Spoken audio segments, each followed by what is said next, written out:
সুপ্রভাত আমার প্রিয় দর্শক বন্ধুরা, তোমরা সবাই কেমন আছো? আশা করি ভালো আছো, সুস্থ আছো।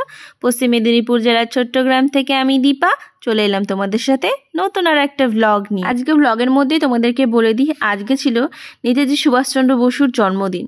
তো বাবুর যেহেতু সকালবেলা স্কুল ছিল, আর যে পরিমাণে কুয়াশা দেখলাম তাতে আর ভাবলাম যে না থাক, না পাঠানোই ভালো। আবার আমাকে যেতে হবে, দাঁড়িয়ে থাকতে হবে, তার থেকে বরঞ্চ বাড়িতেই থাকি। আজকে একটা দিন না গেলে এমন কিছু হবে না, পালনীয় যখন বড় হবে তখন নিজে থেকে যেতে পারলে নিজে থেকে যাবে। তো সেজন্য অনেক পালনীয় আছে, যেহেতু অনেকগুলো দিন আছে, দুটো একটা মিস গেলে আমার মনে হয় না সেরকম কিছু হবে। তো যাই হোক, বাড়িতে আজকে দেখো সকালবেলা ভাবলাম যে ওর বাবা যেহেতু থাকবে বা তাড়াতাড়ি স্কুল থেকে চলে আসবে আর আমরা যেহেতু আছি, তো সেজন্য ভাবলাম আজকে একটু অন্যরকম সকালবেলা একটু টিফিন টাইপের কিছু খেয়ে নিই। তো একটু ভরপেটই খাবো, সেজন্য দেখো বাঁধাকপির তরকারি করব, একটু রুটি করব, একটু বেগুন পোড়া করব এই ভাবলাম। তো ওর বাবা কিন্তু এখন 9টা বাজে, এখনো পর্যন্ত আসেনি। তো ভাবলাম যে দেখা যাক, ওর বাবা যদি আসতে একটু দেরি করে তাহলে আমি আর তাতান খেয়ে নেবো, তারপর ওর বাবার জন্য রেখে দেবো। কিন্তু আমার রান্না করতে করতে যে কটা বাজবে সেটাই ভাবছি। প্রথমে ভাবছিলাম যে রান্নার পর ছেলেকে খাওয়াবো, কিন্তু অনেকটা লেট হয়ে যাবে দেখলাম, তো সেজন্যই মানে সব কিছু গুছিয়ে রান্না করতে অনেকটা লেট হয়ে যাবে। তো দেখো 9টা প্রায় বেজেই গেছে, এখনও কি পরিমাণ কুয়াশা, এখনও আমার রান্না টান্না কমপ্লিট হয়নি, অনেকটা দেরি। সেজন্য কিন্তু আমার ছেলেকে দুধটা খাইয়ে দিলাম। প্রথমে ভেবেছিলাম যে দুধ খাওয়াবো না, তারপরে ভাবলাম যে না থাক, দুধটা খাইয়ে দিই, না হলে ওর প্রচণ্ড খিদে পেয়ে যাবে। আর 9টার সময় যদি এত কুয়াশা হয় তাহলে ভাবো এখন কীরকম কুয়াশা পড়ছে, কিন্তু ঠান্ডাটা অনেকটা কম, জানি না কেন। আর এই যে দেখো আমাদের বাড়ির সামনে আম গাছগুলোতে বেশ সুন্দর মুকুল হওয়া শুরু হয়ে গেছে। আর এই আম গাছটা একদম টক আম গাছ, কি বলবো, কাঁচা একদম খাওয়াই যায় না, দাঁত শিরশির করবে এত টক। তো প্রত্যেকটা গাছেই অল্প অল্প আসছে, কিন্তু এই গাছটাতে দেখলাম বেশ সুন্দর চলে এসেছে মুকুলগুলো, তো সেই জন্য একটু ভিডিও করে নিলাম। আর এখানে আমার ছেলে দেখো রান্নাঘরে পড়তে বসে গিয়েছিল, ওকে একটু নামতা লিখতে দিয়েছিলাম। ও নামতার ঘরের ওপরে লিখছে 4-এর ঘরের নামতা, 5-এর ঘরের নামতা, এরকম করে। আর এখানে দেখো আমি কাটাকুটিটা কমপ্লিট করে নিয়েছিলাম। আর এখানে আমি যেহেতু দেবো একটু মটরশুঁটি, তো সেজন্য দেখো বাঁধাকপির সাথে মটরশুঁটিটা ছাড়িয়ে রেখে দিয়েছিলাম। ওটা ধোয়া নেই, বাট এটা ধোয়া আছে, আলুটাও ধোয়া আছে সুন্দর করে, এদিকে ধনে পাতা, তারপরে টমেটো, সবটাই সুন্দর করে ধোয়া রয়েছে। আর আমি বাঁধাকপি আর যে মটরশুঁটিটা আছে সেটাকে একটু হালকা করে ভাপিয়ে নিয়েছিলাম, না হলে বাঁধাকপিটা একটু শক্ত শক্ত, তো অনেকটা সময় লাগবে রান্না করতে, একটু ভাজা ভাজা করে করব, সেজন্য এরকম করে নিয়েছিলাম। তার সাথে বড় একটা বেগুন দেখো একদম পোড়ানোর জন্য রেডি করে নিয়েছি, সমস্ত জায়গায় ফুটো করে নিয়েছি।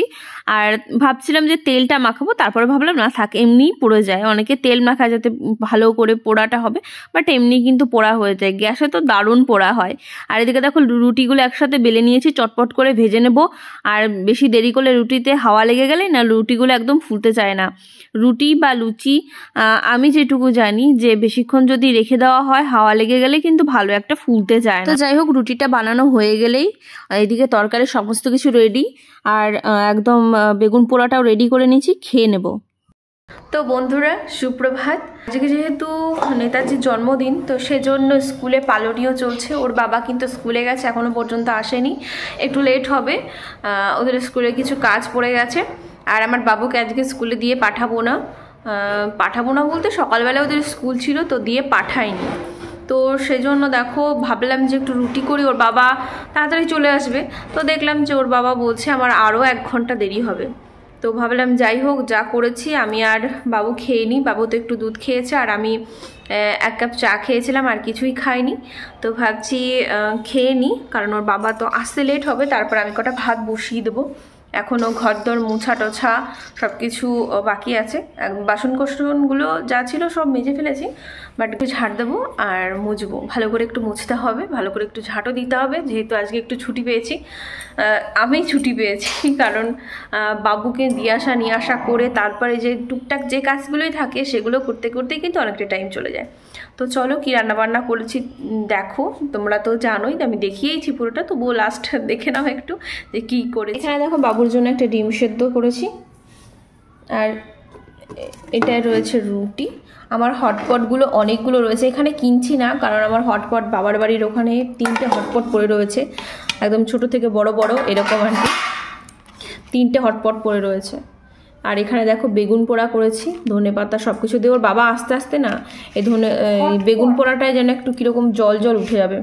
আর এখানে দেখো এই যে সবজিটা করেছিলাম, তো এই সবজিটা বাঁধাকপির সবজি, মটরশুঁটি, আলু দিয়ে এরকম একটু ভাজা ভাজা করে করেছি, ব্যাস এইগুলোই করেছি। এইটুকু করতেই না টাইমটা কতটা চলে গেল। তো যাই হোক, চলো খাওয়া দাওয়াটা করে নিই, প্রচণ্ড খিদেও পেয়েছে।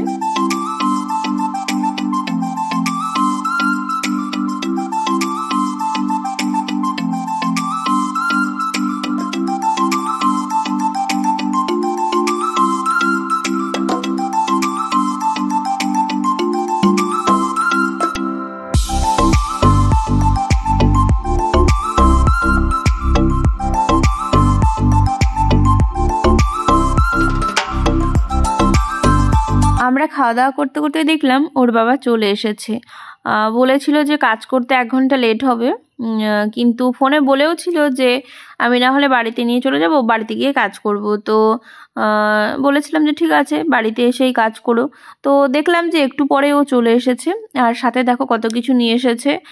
আসলে না এগুলো নিত্য প্রয়োজনীয় জিনিস, তেল আর ওটা হচ্ছে সাবান, বাসন মাজার সাবান, তার সাথে 2টো পার্ক চকলেট। আর এইগুলো নিয়ে এসেছে, আমি জানি না যে এগুলো নিয়ে আসবে, দেখেই তো ভীষণ ভালো লাগছিল কারণ বড় বড় বাদাম রয়েছে এতে। আর একটার ওজন কিন্তু কত রয়েছে সেটা আমি এখনো পর্যন্ত জানি না, কারণ কতটা রয়েছে দেখতে হবে, যেহেতু খাচ্ছিলাম। এই কেবল শুরু করেছি ভিডিওটা, হতে না হতেই তারপর দেখলাম ওর বাবা চলে এসেছে। দেন ও খেলো। খাওয়া দাওয়ার পরে যে দেখো ওর স্কুলের যেহেতু অনেক কাজ আছে, তো সেই জন্য স্কুলের কাজগুলোকে করছিল। আর তারপরে দেখো আমি কিন্তু দুপুরের খাবার দাবার, দুপুরের নয় এটা কিন্তু বিকেল হয়ে গেছিলো, 3টের সময় কিন্তু খাওয়া হয়েছিল। তাতে করেছিলাম মসুরের ডাল পেঁয়াজ দিয়ে, আর আলু ভাজা করেছিলাম গোল গোল করে। এই নতুন আলু তো দারুণ লাগছে, সাথে ডিম ভাজা, আর সাথে করেছিলাম এই যে দেখতেই পাচ্ছ যে আলু সেদ্ধটা, আলু মাখাটা, সেটা শুকনো লঙ্কা ভেজে আর কাঁচা পেঁয়াজ দিয়ে, পুরো যেন সেই যে বলে না ফুচকার যে আলু মাখাটা সেই রকম স্বাদ, আরও কিছু দিলে চলেই আসতো। তো এইগুলো দিয়ে ছেলেকে আপাতত খাওয়াবো, আমি খাবো, বড় খাবে। তো দেখো এই যে বাদামগুলো নিয়ে এসেছিল ও, আর এই বাদামগুলো খেতে আশা করি খুব ভালো হবে। তো এগুলো নুন নেই, হয়তো বা এগুলো নুন নেই, এর ভেতরে নুনের প্যাকেট দেওয়া আছে, এই যে এইখানে। এই যে দেখো নুনের প্যাকেট ভেতরে দেওয়া রয়েছে, এই যে ভেতরে দেখো, এই যে এটা মানে বিট লবণ দেওয়া আছে। তো ওর বাবা দেখো একটা প্যাকেট কাটছে, আর প্যাকেটগুলো 500 করে ওজনের। হ্যাঁ বিট লবণ আছে। বাবু তুমি একটু সরে যাও, বাবা সরে যাও, সরে যাও, তুমি ওদিকে সরে যাও। হ্যাঁ পিনাট খাবো। পিনাট খাবে? খাবো না, খেয়ে দেখো না কিরকম লাগে। আমাকে হাতে দুটো দাও, আমি খাবো। তাহলে আমি ভালো খাই। এই যে দেখো কি সুন্দর। খেয়েছো? ও স্যার আমতো। আর একটু আমরা কি কত সুন্দর। একটা খা, একটা খেয়ে দে, ভালো না লাগলে খাবে না। খা না, বড়টা খাও। এইদিকে খাও, এইদিকে খাও। মচমচে পুরো।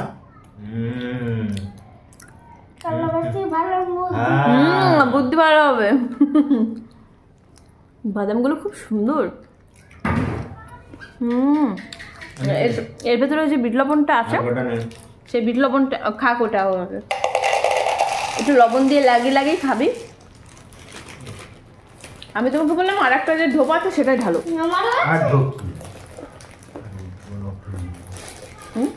অর্ধেকগুলো হয়ে গিয়েছে, কম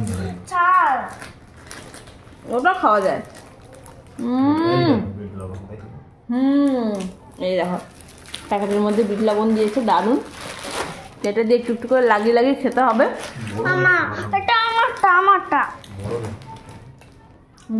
দাও আর দুটো। বাবু বিট লবণ লাগিয়ে খাও। আমাকে দাও, আমাকে দাও। ওইভাবে না, কাটি দিয়ে কাটতে হবে, আমাকে দাও। ছেড়ে এদিকে এদিকে আমার কাছে। আয় দুটো বাদাম মুখে দে আগে, হাঁ করে খা।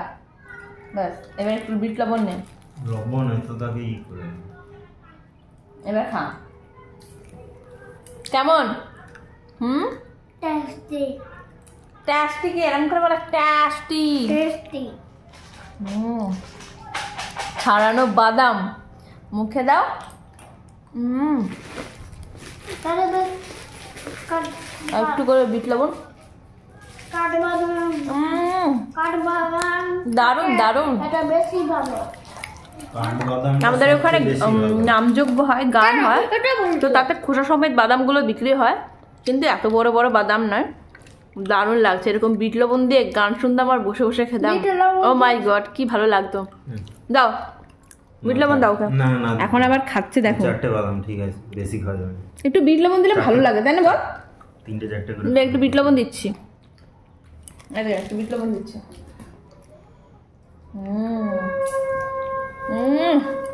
কি টেস্টি বাবা।